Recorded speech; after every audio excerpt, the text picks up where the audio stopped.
તે જીનવરે બાકીઓ ગણધર તે હૈડે રાખીઓ તેનો રસ જેણે ચાખીઓ તે શિવ સુખ સાખીઓ તે શિવ સુખ સાખીઓ. આપણે ઠાણાંગ સૂત્રની વાત કરી રહ્યા છીએ. ઠાણાંગ સૂત્ર એ પ્રાકૃત નામ છે અને સંસ્કૃતમાં સ્થાનાંગ સૂત્ર કહેવાય. સ્થાન એટલે કે જગ્યા. 1, 2, 3, 4 આમ અલગ અલગ સ્થાનની વાત કરવામાં આવી છે. મતલબ અલગ અલગ વિભાગની વાત કરવામાં આવી છે. આપણે એકની વાત કરી કે એગે આયા એટલે કે આત્મા એક છે, વસ્તુ તત્વથી એક છે, સ્વરૂપથી અનેક છે, દ્રવ્યથી એક છે, પર્યાયથી અનેક છે.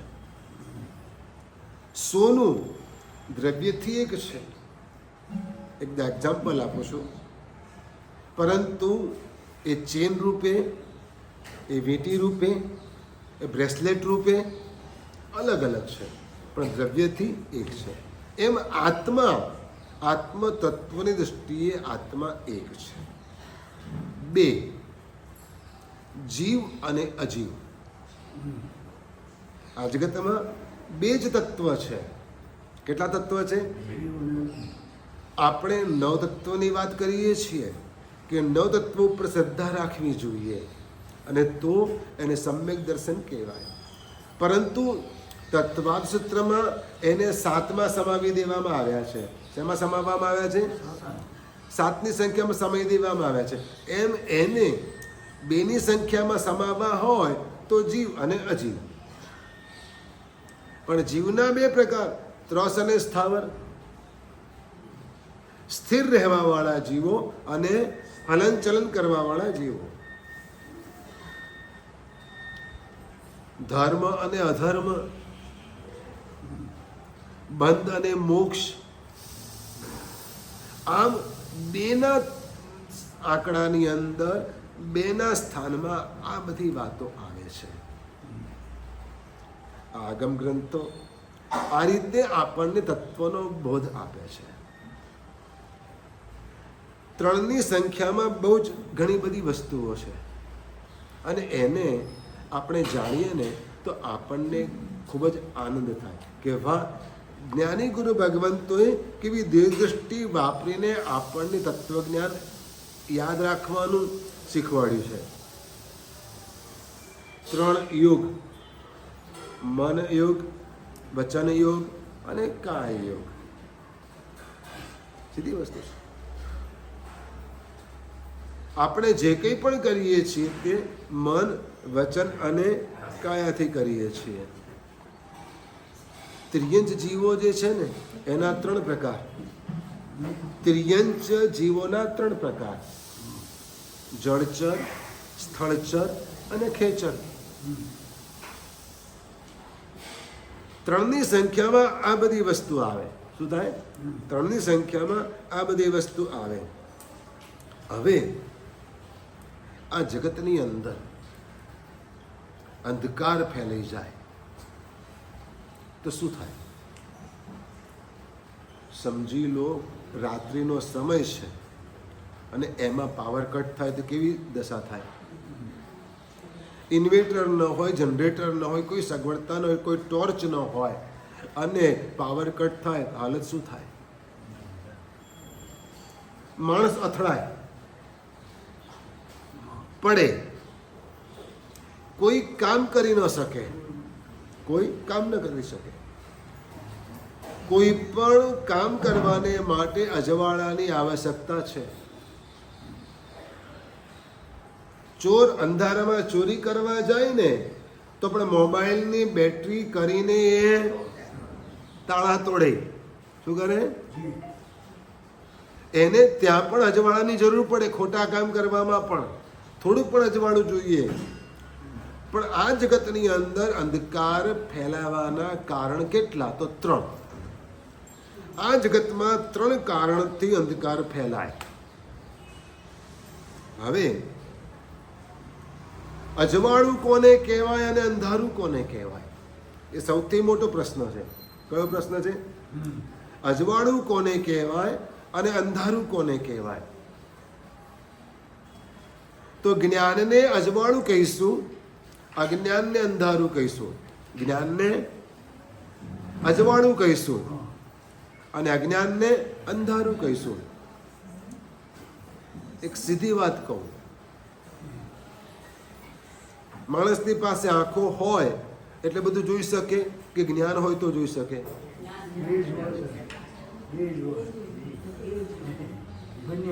બરાબર છે ને? એટલે જ્ઞાન અજવાળું છે.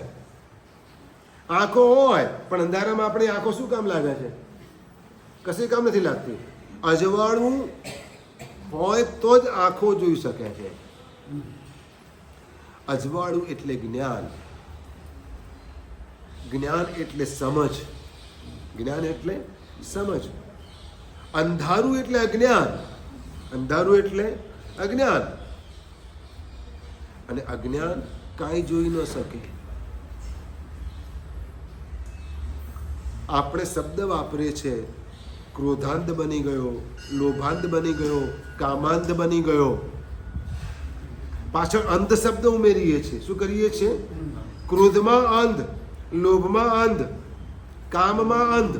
એ અંધ માણસો કાંઈ જોઈ ન શકે, મતલબ કે એને કોઈ વિવેક ન જાગે,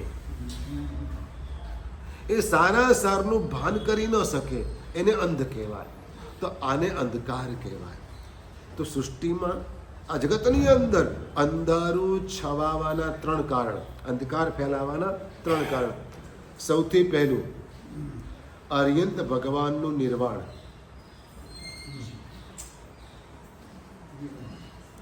અર્યંત ભગવાનનું નિર્વાણ થાય એટલે સૃષ્ટિમાં અંધકાર છવાઈ જાય.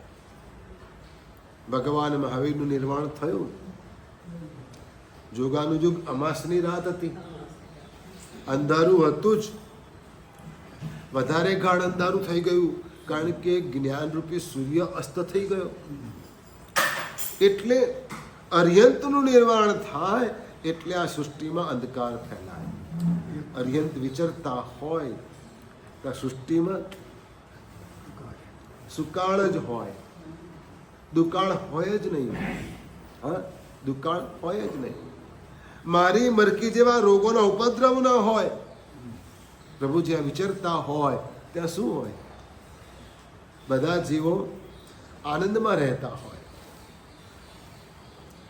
ષડઋતુ સમકાળે ફળે, બધી જ ઋતુ એક સાથે ફળે,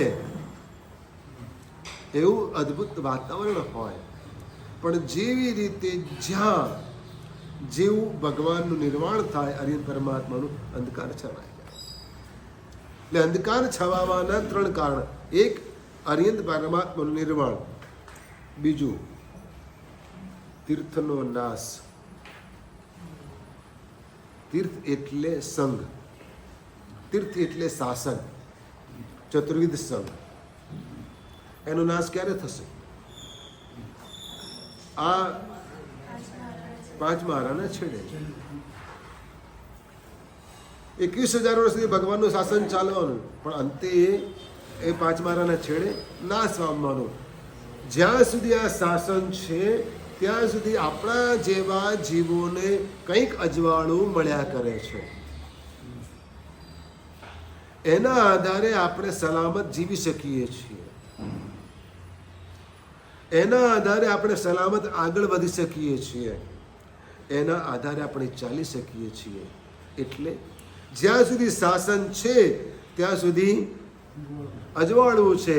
અને જેવું શાસનનો વિચ્છેદ જાય, તીર્થનો નાશ થાય એટલે અંધારું છે. પછી 6થો આરો એવો આવશે. હા, કેવી વાતો છે બધી.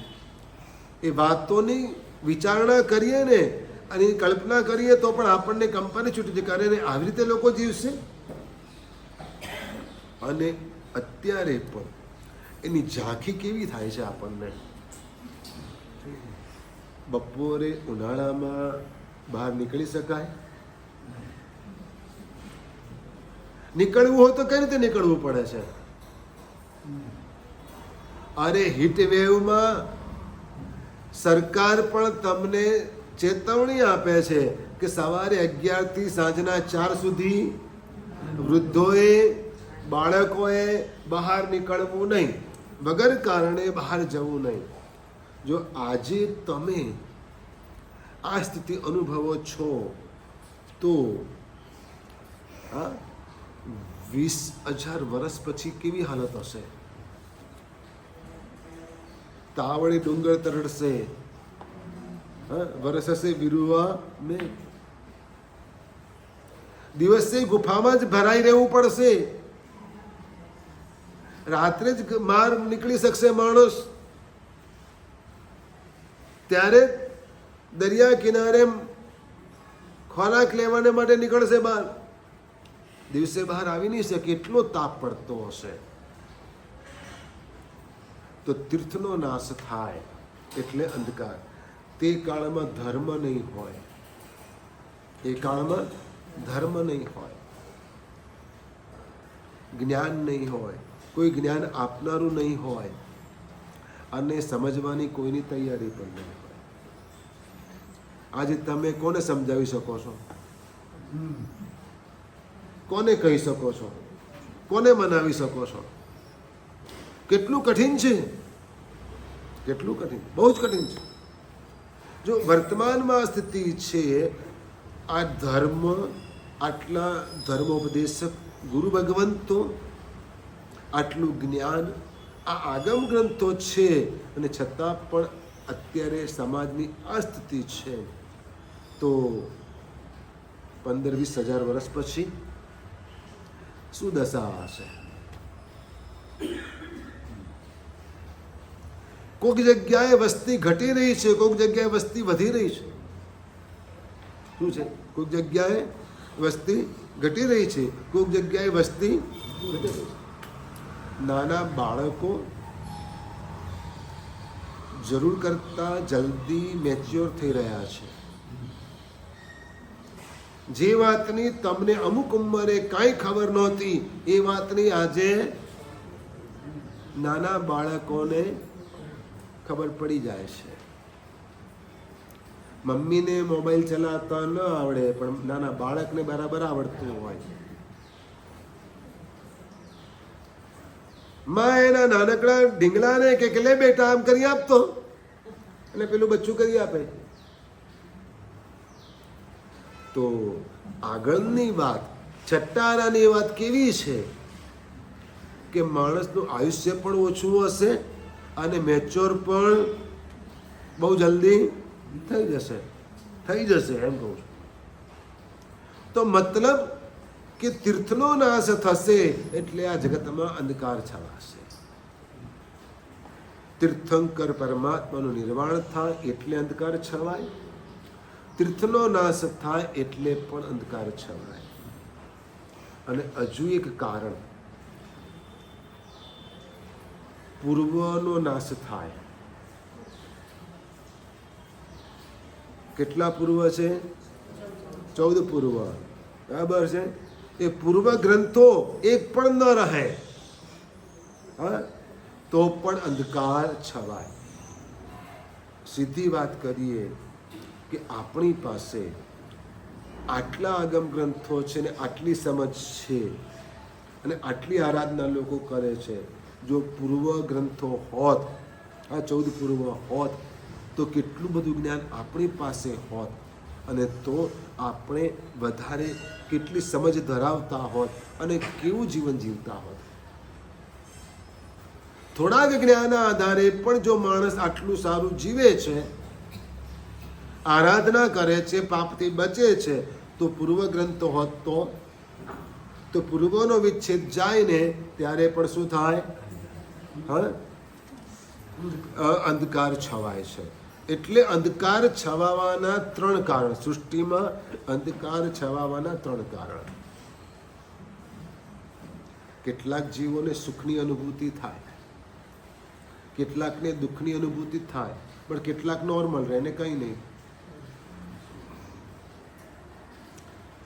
એવું બને ને. વાત એક જ હોય, પ્રસંગ એક જ હોય, પ્રસંગ એક જ હોય, ઘટના એક જ હોય, વસ્તુ એક જ હોય, પણ એનાથી કોકને સુખની અનુભૂતિ થાય, કોકને દુઃખની અનુભૂતિ થાય, અને કોકને કાંઈ ફરક ના પડે. જેને ચાની તલપ લાગતી હોય ટેવ હોય, એને ચા મળે તો સુખ થાય. રાઈટ? અચ્છા, હવે જેને ચાની તલપ લાગતી હોય, ટેવ હોય, અને ચા ન મળે તો દુઃખ થાય, માથું ચડે. આ ખોટી વાત છે, ખોટા બાના છે કે ચા ન મળે તો માથું ચડે. તો ચા પીઓ તો માથું ચડે જ નહીં ને. સાચે ક્યારેય ન ચડે ના, ક્યારેય ન ચડે એમ કહો. પહેલા ચા પીધી હોય તો એ માથું ચડે કે ના ચડે? ચડે. તો તે વખતે ડોક્ટર પાસે નહીં જવાનું, બીજો કોઈ ઈલાજ નહીં કરવાનો, ચા પી લેવાની. ચાલે? તો ખોટા બના છે ને કાઢો છો. એ સાયકોલોજી ખોટી છે ને. આ મનની ગણતરીઓ ખોટી છે કે ચા પીવું તો માથું ન ચડે. ખોટી વાત શું કરે? ચડે. ચા પીવો તોય ચડે, પણ છતાંય ચાની ટેવ હોય ને ચા ન મળે તો એને દુઃખ થાય. પણ જેને હેબિટ ન હોય, મળે તોય ઠીક, ન મળે તોય ઠીક, એવા પણ કોઈક હોય કે ના હોય? હોય. એટલે કોકને સુખની અનુભૂતિ થાય છે, કોકને દુઃખની અનુભૂતિ થાય છે, અને કેટલાક તટસ્થ હોય છે. એવા 3 પ્રકારના લોકો હોય. હવે સાધુ જીવનની અંદર અમે ગોચરી વાપરીએ છીએ ને, ગોરવા આવીએ છીએ તો હાથમાં પાત્રા લઈને આવીએ છીએ. શું લઈને આવીએ છીએ? હાથમાં પાત્ર લઈને આવીએ છીએ. હવે એ પાત્રા તમે એકાસરું કરો, તમારે પાટલો જોઈએ, અમે એકાસરું કરો, તમારે પાટલો ન જોઈએ. બોલો કેમ? તમે આંબીલ કરો, તમારે પાટલો જોઈએ. તમે બિયાસરું કરો, તમારે પાટલો જોઈએ. અને પાટલો હલી જાય તો તમે પ્રાયશ્ચિત લેવા આવો કે સાહેબ છોકરો દોડતો દોડતો આવ્યો અને વળગી પડે અને પાટલો હલી ગયો, તો અમારે પાટલો કેમ ના જોઈએ? ઉપાસમાં નથી એટલે નથી હોતા કે હોય છે? તો અમારે પાટલો જોઈએ કે ના જોઈએ વાપરવા માટે? બેસણામાં, એકાસણામાં, આંબેલમાં ના જોઈએ. કેમ? પૂછો તો ખરો કોઈક દિવસ. ગોચરી વાપરતા આમાં જોઈ જાવ છો બધા. સાહેબ વાપરો છો એમ પૂછે પાછા. અરે પડદો છે, નથી ખબર પડતી કે વાપરવા બેઠા છે? તો એમ કે સાહેબ વાપરો છો એમ કે સાહેબ બંધન થશે, સાહેબ પચકણ અપાશે, આમ કરીને જુએ. એટલે પણ દેખાય છે કે વાપરે છે. તો આવી રીતે જોયું છે, છતાં પણ તમે એમ નથી કહેતા કે સાહેબ પાટલો તમારે કેમ નથી રાખતા? ભાગ્યશાળી તમારા જે ઠામ વાસણ છે એ ફ્લેટ છે. કેવા છે? ફ્લેટ છે. થાળી, વાટકી વગેરે જેમાં તમે જમો છો એ બધું કેવું છે? હવે એમાં ગરમ ગરમ વસ્તુ તમે લીધી હોય અને નીચે કદાચ કોઈ જીવ હોય તો એને તો પીડા થાય ને. એટલે તમારે પાટલો રાખવો પડે. અમારે દરેકે દરેક પાત્રા સ્ટેન્ડ વાળા જ હોય. નીચે બંગડી હોય જ, જોય નીચે બંગડી હોય જ. એટલે પાત્રું નીચે મૂકીએ ને તો પણ કેટલો 1 સેન્ટીમીટર, 0.5 સેન્ટીમીટરનો ગેપ હોય જમીનથી અદ્ધર. એટલે કશું જ ન થાય, કોઈ જીવને પીડા ન થાય. બીજી વસ્તુ કે તમારા વાસણ જલ્દી ગરમ થઈ જાય. કારણ કે મેટલના છે. શેના છે? મેટલના છે. ચાહે ભલે ને સોનાની થાળીમાં ખાતા હો કે ચાંદીની ચમચીથી ખાતા હો, પણ આખરે મેટલ છે. બરાબર? સ્ટીલ હોય, કોપર હોય, કાંસુ હોય, કંઈ પણ હોય, પણ એ જલ્દી ગરમ થઈ જાય. કોઈ પણ દ્રવ્ય ગરમ ગરમ લે એટલે તરત એ ગરમ થઈ જાય. જ્યારે અમારા પાત્રા લાકડાના હોય, શેના હોય? એટલે એ એટલા જલ્દી ગરમ ન થાય. અને ગરમ થાય તો પણ નીચે તો સ્ટેન્ડ છે જ, એટલે કોઈ જીવને પીડા ન થાય, હિંસા ન થાય, કિલામણા ન થાય. આ પાત્રા 3 પ્રકારના. આપણે સંખ્યા 3ની ચાલે છે વાત. ધોરણ 3. એટલે આ જ વાત ચાલે છે કે 3ની સંખ્યાની વાત ચાલે છે. સાધુજી ભગવંતોના પાત્રા 3 પ્રકારના. એક લાકડાના, બીજા નંબરની અંદર માટીના. ઘડા માટીના નથી હોતા? ઘડા માટીના હોય છે ને, તો પાણીને માટેનો ઘડો માટીનો. ગુરુ ભગવંત કેટલીક વાર ગોચરી વોરવા આવે ને સાથે ઘડો લઈને પણ આવતા હોય, તો પાણી પણ વોરી લે અને ગોચરી પણ વોરી લે. એવા પણ ગુરુ ભગવંત હોય છે, એ રીતે પણ વોરવા માટે આવે. એટલે પાત્ર જ કહેવાય. એને પણ શું કહેવાય? પાત્ર કહેવાય. તે માટીનું. અને હજુ એક પ્રકાર તુંબડાના. શેના પાત્ર હોય? તુંબડું. તુંબડું જોયું છે? સાંભળ્યું જ નથી. હા, તુંબડા જેવું મોઢું છે એમ નથી કહેતા? જોયું નથી. એટલે એવું એક ફળ આવે. શું આવે? એને આખું અંદરથી સાફ કરી નાખવામાં આવે તો એક લોટા જેવું મોટું બની જાય, નાના દીગડા જેવું બની જાય, નાના ઘડા જેવું બની જાય. એ તુંબડાનું પાત્ર. શું કહેવાય? આજે પણ મળે છે. અને આજે પણ કેટલાક સાધુજી ભગવંતો એ પાત્ર વાપરે છે. એટલે સાધુજી ભગવંતના પાત્ર કેટલા પ્રકારના? 3 પ્રકારના. લાકડાના, માટીના અને તુંબડાના. હવે આજકાલ લાકડાના પાત્ર જ વધારે વપરાય છે. તુંબડાના પણ વપરાય છે ઓછા, ને માટીના પણ ઓછા, જરૂરિયાત પ્રમાણે. લાકડાના પાત્ર બનાવનારની પણ સંખ્યા ઘટતી ગઈ. એના કારીગરો પણ હવે ઓછા થતા ગયા. એક જ પેઢી રહી, એક જ જનરેશન રહી. બાકી હવે આની અંદર કોઈ કરવાવાળું પણ નથી, કોઈ બનાવવાવાળું પણ નથી. અને એટલે એ લાકડાના પાત્રા બહુ જ કિંમતી હોય છે, કોસ્ટલી હોય છે. એને સાચવવા પડે છે. શું કરવું પડે છે? સાચવવા પડે છે. એને સાધુજી ભગવંતો કલર કરે તો બ્રશ નથી વાપરતા. લે, તમે કોઈ દિવસ જોયું જ નથી ને? સાધુજી ભગવંતો કલર કરે પાત્રાને તો બ્રશનો યુઝ ન કરે, આંગળીથી જ કલર કરતા હોય ને ફિનિશિંગ બ્રશ કરતા પણ વધારે શાર્પ આવે. સમજી ગયા? આ બહુ જ કઠિન કામ છે, બહુ જ મહેનત માંગી લે તેવું કામ છે. તો પાત્રા 3 પ્રકારના. કેટલા પાત્રા? 3 પ્રકારના. માટીના, તુંબડાના અને લાકડાના. 3 પ્રકારના પાત્ર.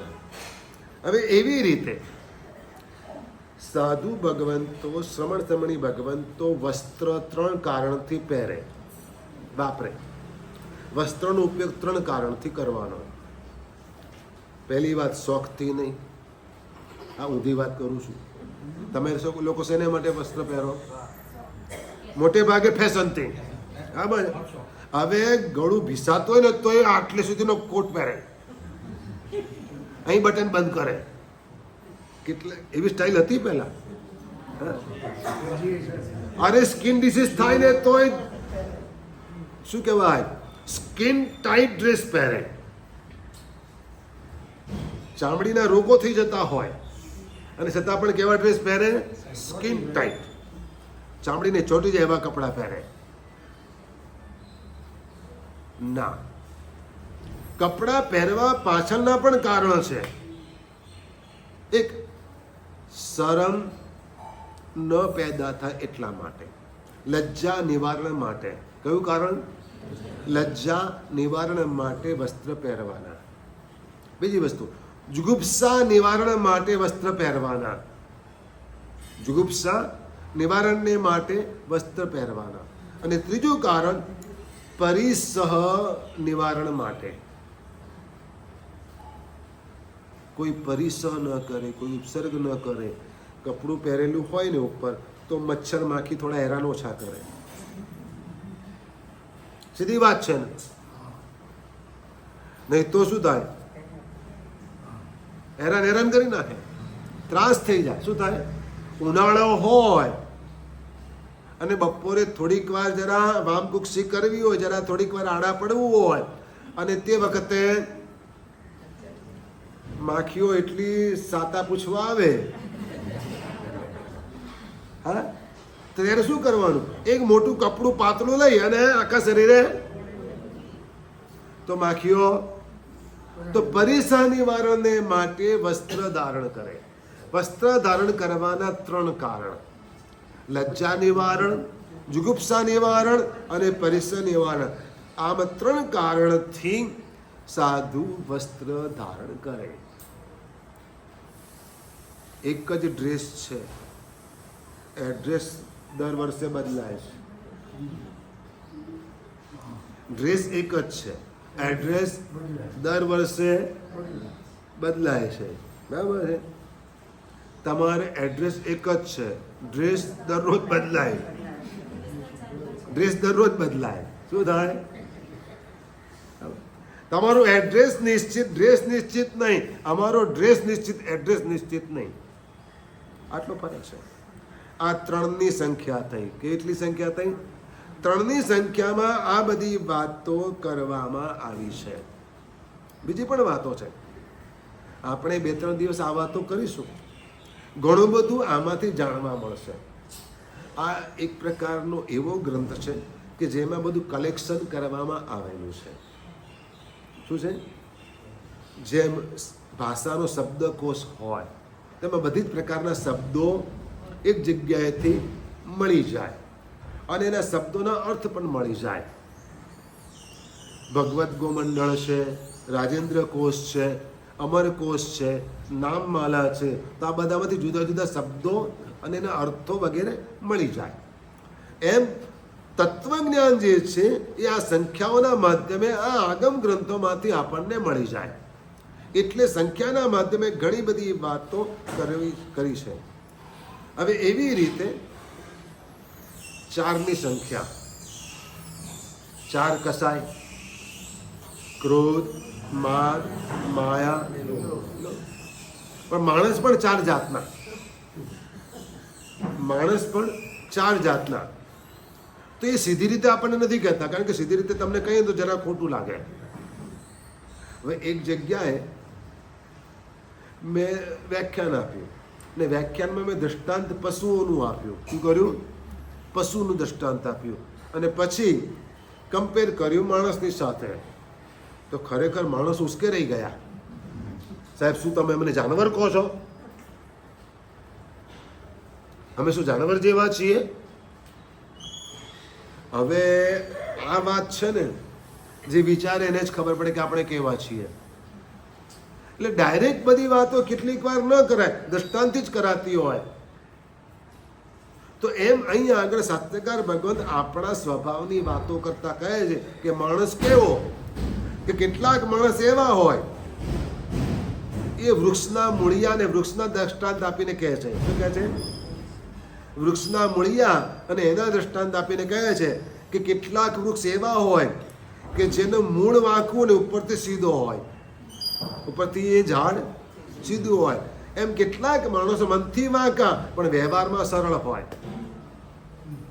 શું હોય? મનથી વાંકા અને વ્યવહારમાં સરળ હોય. એવા કેટલાક માણસો હોય છે. અને કેટલાક ઝાડ એવા હોય, મૂળથી પણ વાંકા અને બહારથી પણ. એમ કેટલાક માણસોના મન એવા વાંકા હોય સ્વભાવથી, અને વ્યવહારથી પણ એવા વાંકા હોય. કોઈ વાતનો સીધો જવાબ આપે જ નહીં, આડો જ જવાબ આપે. જોઈ લો, જવાબ મળશે તમને. હમણાં કોઈની સામે જોતા નહીં. હા, નહીં તો કે હું એવો છું. એટલે આ બહુ જ મુશ્કેલ છે. આવા સ્વભાવવાળા પણ લોકો હોય, અને કેટલાક માણસ ઝાડ એવા હોય કે જેના મૂળ સીધા હોય પણ બહારથી વાંકા હોય. એમ કેટલાક મનથી સરળ હોય પણ વ્યવહારથી વાંકા હોય. અને કેટલાક વૃક્ષ એવા હોય, મૂળમાં પણ સરળ હોય અને બહાર પણ સરળ હોય. એમ કેટલાક માણસો મનથી પણ સરળ હોય અને વ્યવહારથી પણ સરળ હોય. આપણે કેવા એ આપણે નક્કી કરવાનું. હા, આપણા આત્માના કલ્યાણને માટે બહુ સીધી ને સ્પષ્ટ વાત કહી દઉં કે અંદરથી પણ સીધા અને બહારથી પણ સીધા હોય એનો જલ્દી નિસ્તાર થાય. સમજી ગયા? અંદરથી પણ સીધા અને બહારથી પણ સીધા હોય, સરળ હોય, એનો જલ્દી નિસ્તાર થાય. આવી ઘણી બધી વાતો આ આગમ ગ્રંથમાં કરવામાં આવી છે. હા, ચાલ. અને ઘણું છે, ફિકર નહીં કરો. રોજ જુદું જુદું લાવીશું, રોજ નવી નવી વાતો કરીશું. 5, માણસ ને જુદી જુદી રીતે શુદ્ધિ કરવી હોય છે. જુદી જુદી વસ્તુઓની સફાઈ, શુદ્ધિ મીન્સ સફાઈ કરવી હોય તો શુદ્ધિ કરવાવાળા પદાર્થો 5. સફાઈ શેનાથી થાય? તમે તો બધા જુદા જુદા બ્રોર, વાઇપર, ઝાડુ એ બધું કહેશો ને? નહીં, આ બધા હિંસાના સાધન છે. શું છે? આ બધા હિંસાના સાધન છે. એનાથી જૈણા પડાતી નથી, એનાથી જૈણા નથી પડાતી. એટલે એની વાત નથી કરતા, પણ શુદ્ધિ કરવાના જે દ્રવ્ય છે એ દ્રવ્યની વાત કરે છે કે શેનાથી શુદ્ધિ થાય? તો માટીથી વાસણની શુદ્ધિ થાય. અરે માટીથી મોઢાની પણ શુદ્ધિ થાય. મુલતાની માટી લગાડે, રાતે લગાડીને હુઈ ગયો અને અમે વહેલા વોરવા પહોંચે ત્યારે મજા આવે. હા, શું થાય? અચાનક વોરવા પહોંચી ગયા, પહેલી વાત તો બારણું જ ના ખોલે. હા, પહેલી વાત તો બારણું જ ના ખોલે. પણ કદાચ એ ધ્યાન ના રહ્યું અને ખ્યાલ ના રહ્યો અને એકદમ ખોલી દીધું બારણું, કેવી હાલત થાય? ભૂત કે છે. એટલે માટીથી વાસણની શુદ્ધિ થાય. શુદ્ધિ કરવાના દ્રવ્યની વાત થાય છે. પાણીથી વસ્ત્ર વગેરેની શુદ્ધિ થાય. પાણીથી વસ્ત્ર વગેરેની શુદ્ધિ થાય. અગ્નિથી સુવર્ણ વગેરે ધાતુની શુદ્ધિ થાય. થાય કે ના થાય? બરાબર છે. અને એવી જ રીતે આગળ વધીએ ને તો મંત્રથી વાયુમંડળની શુદ્ધિ થાય. નેગેટિવિટી દૂર થાય મંત્રથી. મંત્રથી શેની શુદ્ધિ થાય? વાયુમંડળની શુદ્ધિ થાય. એટલા માટે મંત્ર જાપ કરવો હોય તો સાહેબ વેડા પર કરું, સાહેબ ફરતા ફરતા કરું, સાહેબ ગમે ત્યારે કરું, એવું પૂછતા નહીં. એક જગ્યાએ બેસીને કરશો, એક આસને બેસીને કરશો, એક સમયે બેસીને કરશો, એક જ માળા રાખશો, એક જ કટાસો રાખશો તો એનો પ્રભાવ જુદો જ અનુભવવા મળશે.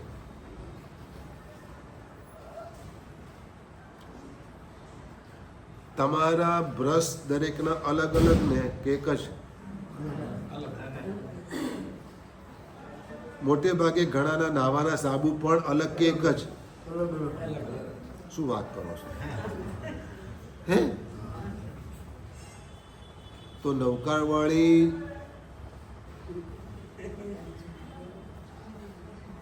મુપત્તી જેની તેની ગમે તે લઈ લેવાની. અહીંયા ઉપાશ્રયમાં પડી હોય લઈ લેવાની. નૌકાવાળી દેરાસરમાં હોય તો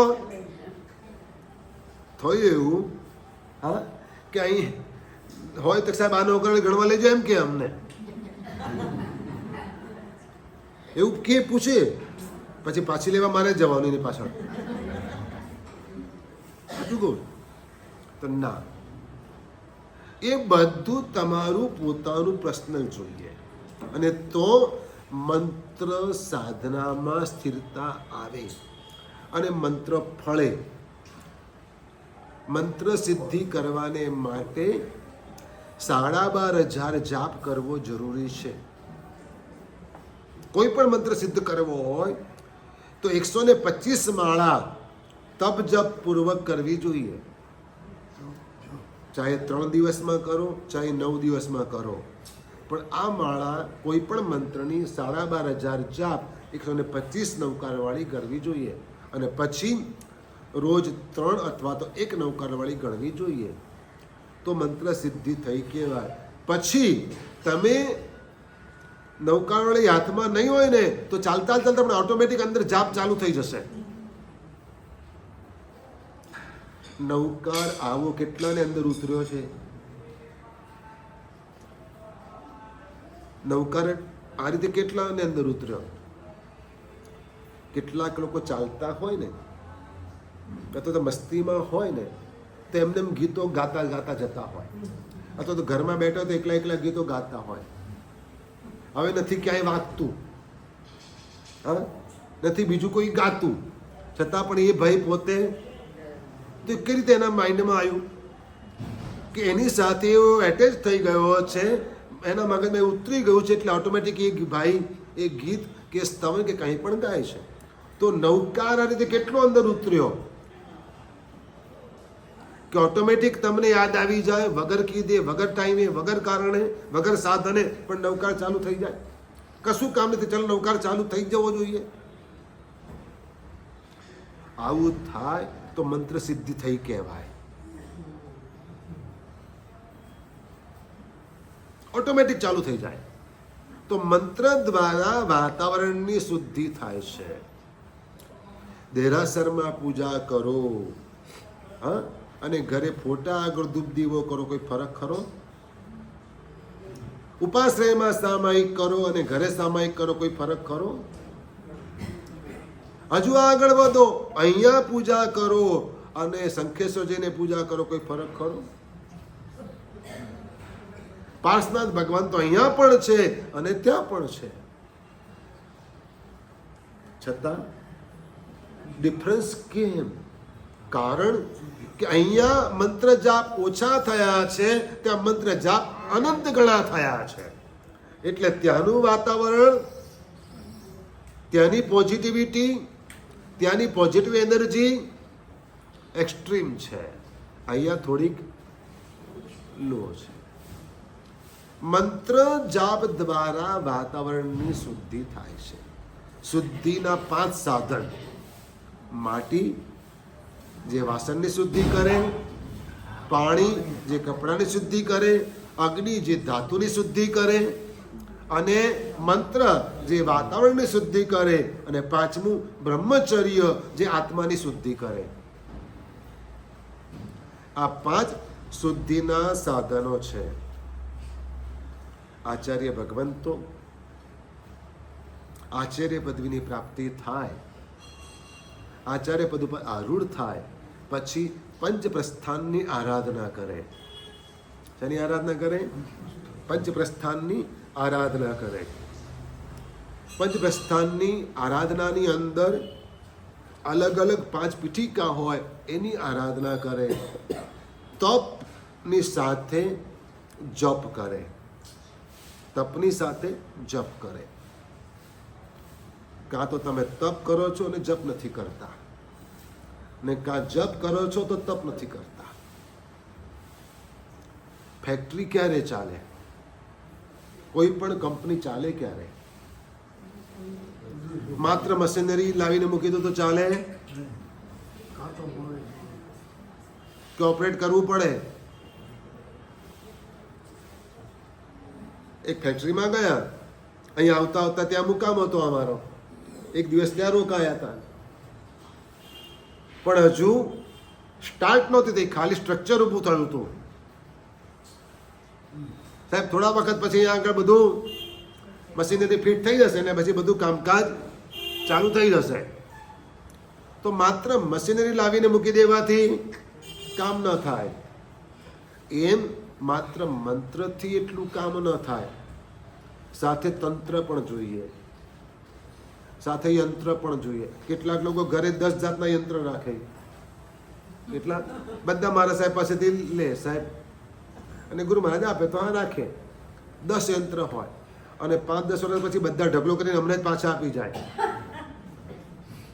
શું કરે સાહેબ? કોને જોઈતો તો આપી દેજો ને, કે આપજો. યંત્ર, મંત્ર અને તંત્ર ત્રણેય વસ્તુ સાથે હોય તો સાધના ફળે. શું જોઈએ? યંત્ર, મંત્ર અને તંત્ર આ ત્રણેય વસ્તુ સાથે હોય તો સાધના ફળે. યંત્રનું ધ્યાન ધરવાનું છે, તમે ખાલી પૂજા જ કરો છો. યંત્રનું ધ્યાન ધરવાનું છે, મંત્રનો જપ કરવાનો છે, અને તંત્રથી આપણે જોડાવાનું છે. જાપ કરવાથી વચનની શુદ્ધિ થાય, ધ્યાન ધરવાથી મનની શુદ્ધિ થાય, અને તપનું તંત્ર જોડવાથી શરીરની શુદ્ધિ થાય. યંત્ર, મંત્ર અને તંત્ર એટલે કોઈ પણ સાધના કરવી હોય તો આ બધી વસ્તુ સાથે જોડાયેલી હોવી જોઈએ. તો બ્રહ્મચર્ય દ્વારા આત્માની શુદ્ધિ થાય. અને આચાર્ય ભગવંતો જે સૂર્યમંત્રની સાધના કરે છે એમાં સામે સૂર્યમંત્રનો પટ રાખે એટલે યંત્ર થયું. મંત્ર જપે અને સાથે તપ કરે. શું કરે? આયંબિલ, એકાસનું, લુખી નીવી વગેરે તપ કરે. આવી રીતે ત્રણેય વસ્તુ ભેગી થાય ત્યારે એમની પ્રભાવકતા વધે, ત્યારે એના દ્વારા શાસનને લાભ થાય, એમને એમ ન થાય. બહુ વિચારણીય વસ્તુ છે. આપણે પંચતીર્થી બોલીએ છીએ, પંચ પરમેષ્ઠી ભગવંત બોલીએ છીએ. પરમેષ્ઠી ભગવંતો કેટલા? 5. સંખ્યા કેટલા? સંખ્યા કેટલી? 5. ગતિ કેટલી? અરે 5 છે. મુક્તિ ગતિ નહીં, પંચમ ગતિ નહીં.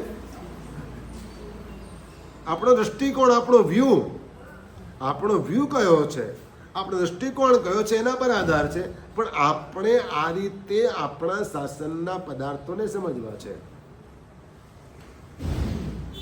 જીવો 6 પ્રકારના, ષડજીવ નિકાય કહીએ છીએ. ષડજીવ નિકાય, 6 જીવ નિકાય કહીએ છીએ આપણે, કે જીવોને આપણે બચાવવા જોઈએ, એની વિરાધતે આપણે બચવું જોઈએ. ચલો, સુખ દુઃખની અનુભૂતિ શેનાથી થાય? સુખ દુઃખની અનુભૂતિ શેનાથી થાય?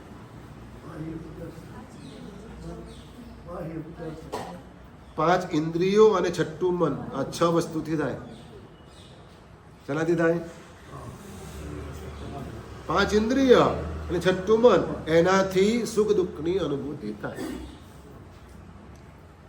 એમાં દરેકની પોતાની ભૂમિકા છે. બધામાં મન તો જોડાયેલું જોઈએ છે, બધામાં મન જોડાયેલું જોઈએ, અને મન જોડાયેલું હોય તો એ દુઃખી કે સુખી. કેટલું બધું સમજો છો તમે? કેટલું બધું સમજો છો? હવે અમારે કંઈ કહેવા જેવું છે? બાકી કશું જ નહીં. વસ્તુ એની એ જ હોય, પણ એ જ વસ્તુ કોકને સુખદાયક બને, કોકને દુઃખદાયક બને. અહીંયા આપણને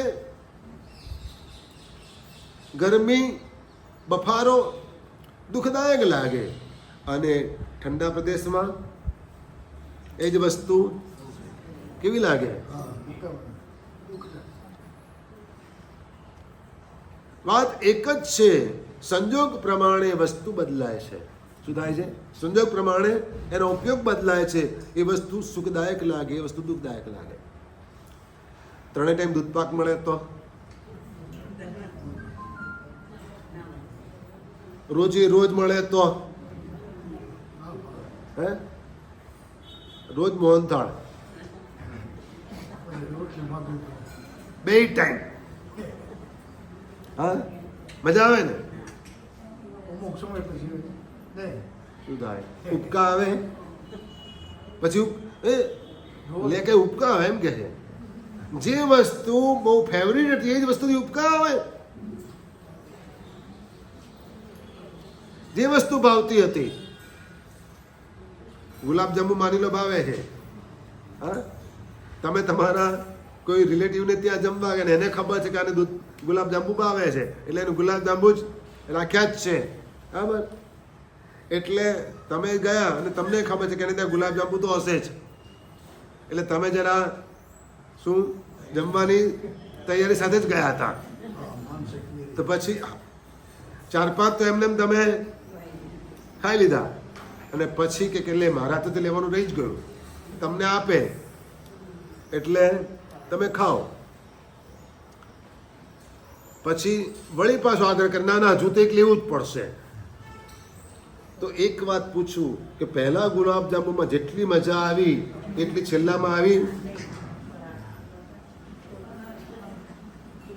કેમ? એટલે આમાં ક્યાં શું જોડાયેલું છે? મન જોડાયેલું છે. સુખ અને દુઃખની અનુભૂતિ 5 ઇન્દ્રિયો અને 6 મનના માધ્યમે છે. આ શૂન્ય થઈ જાય તો પેરાલિસિસ થઈ જાય, માની લો, તો પછી બહુ સ્મૂથ છે, ગયું પતી ગયું પૂરું. એટલે આ માધ્યમ. તો હવે આપણે આના દ્વારા એમ સમજવાનું છે કે સુખ અને દુઃખ વસ્તુ હોય કે ન હોય એના પર ડિપેન્ડ નથી.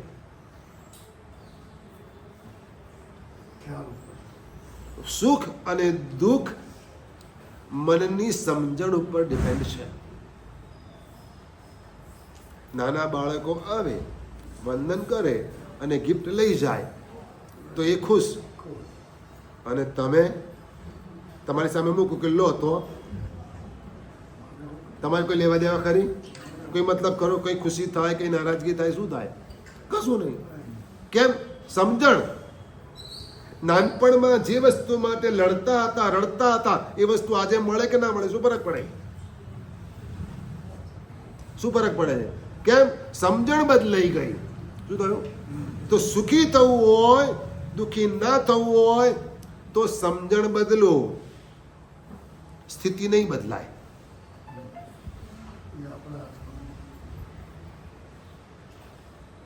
પરિસ્થિતિ બદલી ના શકાય તો સમજ શક્તિ બદલી નાખો, મનસ્થિતિ બદલી નાખો, વાત પતી ગઈ.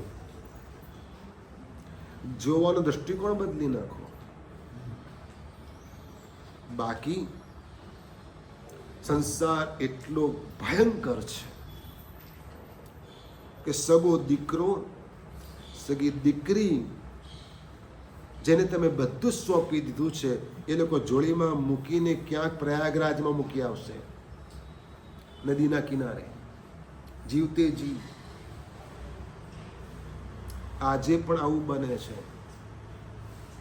સગી માં ઉકરડામાં નાખી આવશે. નથી જોયું?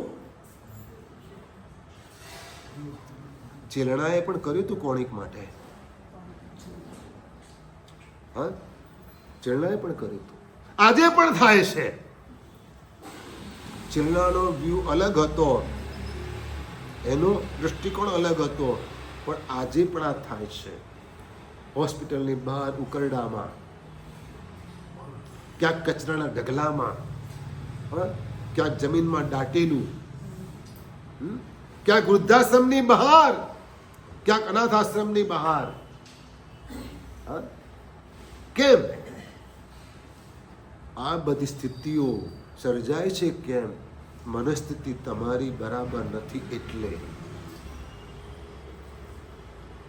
તમારી મનસ્થિતિ બરાબર ઘડાઈ હોય ને તો આવો વિચાર પણ તમને ન આવે. આ ધર્મ તમારી પરિસ્થિતિઓને બદલવા માટે નથી, મનસ્થિતિ બદલવાને માટે છે. શાને માટે છે? તમે સમજ બદલી નાખો, સુખી થઈ જશો.